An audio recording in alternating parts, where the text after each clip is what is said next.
Your disappointments does not define you. The way you respond to them does. Will you allow these setbacks to stop you? Or will you use them as fuel to propel you forward? The topic for today is don't allow your disappointments to become your distractions. Okay. So, oftentimes in life, we do face disappointments, whether it be a missed opportunity, a failed exam, or whether you receive a rejection email from a job that you went to. You went to the interview and he thought you did so good. Then, some weeks later, they email you to tell you, we're going to move on with somebody else. Now, these things can cause emotions to rise. So, yes, you are going to feel confused, hurt, sad, but these emotions are what paralyzes us. Yeah. So, I wrote down a few things that I want to say because I didn't want to forget. Disappointment happens all the time to all of us, okay? But distractions is something that you choose and you can control. When you let disappointment become a distraction, it takes away from what is really important. It makes you lose sight on what really matters. Your purpose, your goals, your dreams, your aspirations, your growth. Okay? Success isn't about avoiding failure, setbacks, or disappointment. It's about pushing through them. Yeah? The difference between those that reach their goals and those that don't is that some people stay focused in the face of disappointment. Okay? I'm staying focused doing this video right now because whew, some disappointments have come. Me trying to do this one little video has caused some disappointments. And I was distracted and I did it. Oh my God, I can't even tell you how much times I did this over. But here we go. I'm not stopping. I'm not stopping in the name of Jesus. Okay? So, some people don't allow their disappointments to distract them. And that's how they push through in life. That's how they succeed. As I said before, your disappointment does not define you. Okay? How you respond to them does.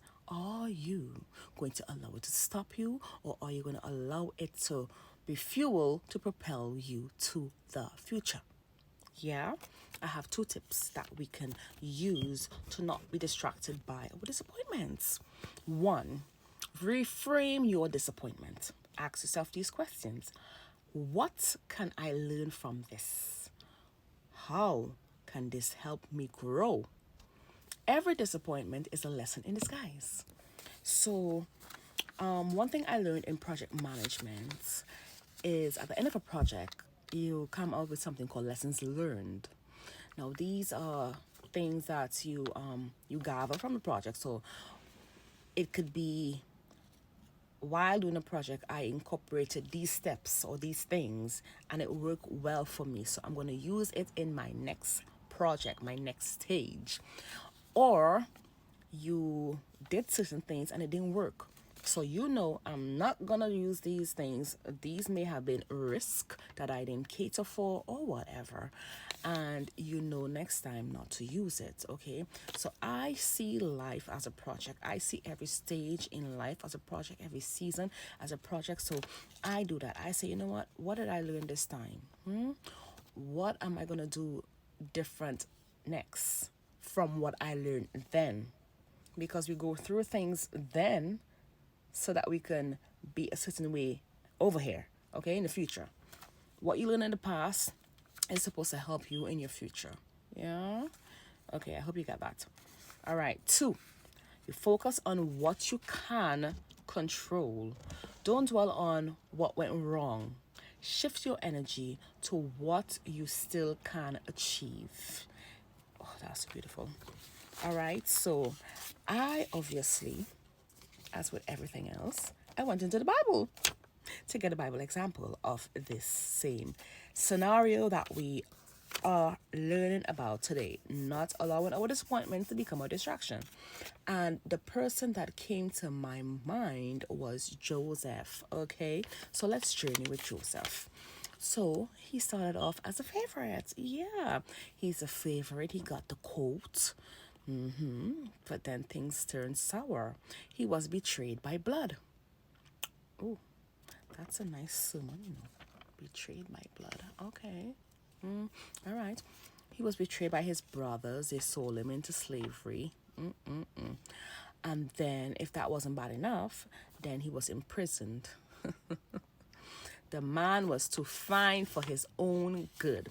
And sis wanted to have a good time. And he was like, mm-mm. And she said, okay, I'm going to do for you. So he ended up in prison wrongfully. How many times have we gone through things or being, what's the word I'm trying to say? Blamed for things that we didn't do, you know, and you're wrongfully accused. But say what? Let's continue. Yet he stayed focused. Most times we don't stay focused. We allow these things to change our outcome of what's next. So that's how this distractions come about, when we allow things to, like this, like right this minute my phone is trying to distract me.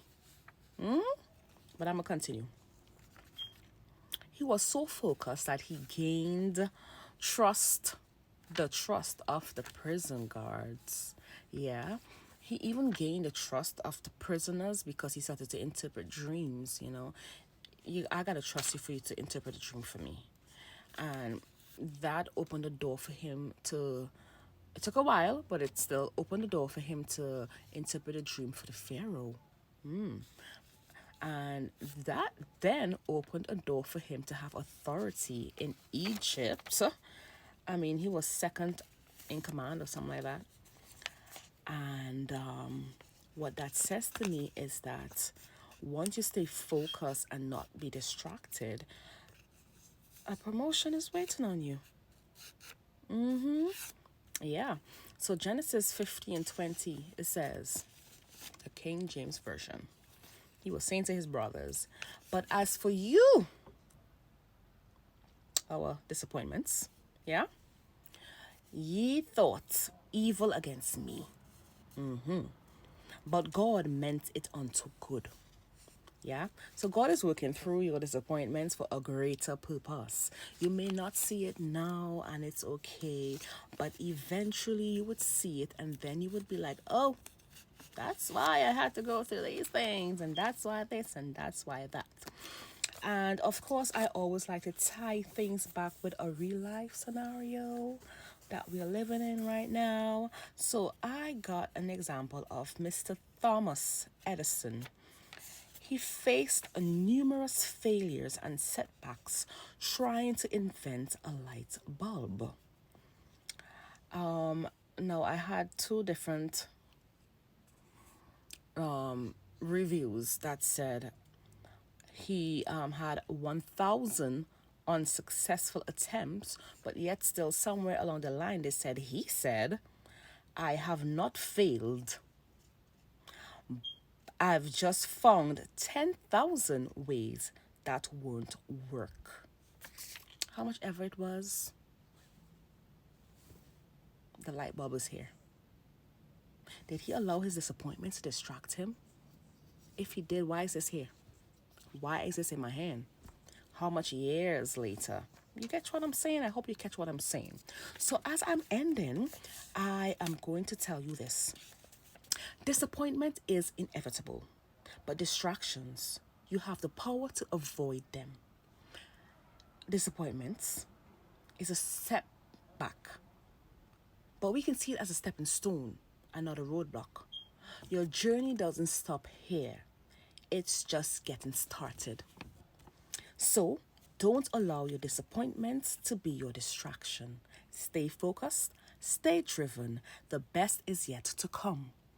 As usual, I'm here to transform your life by inspiring you So I'm going to see you on the next video. Like, subscribe, and all of that good stuff. Do have a good day.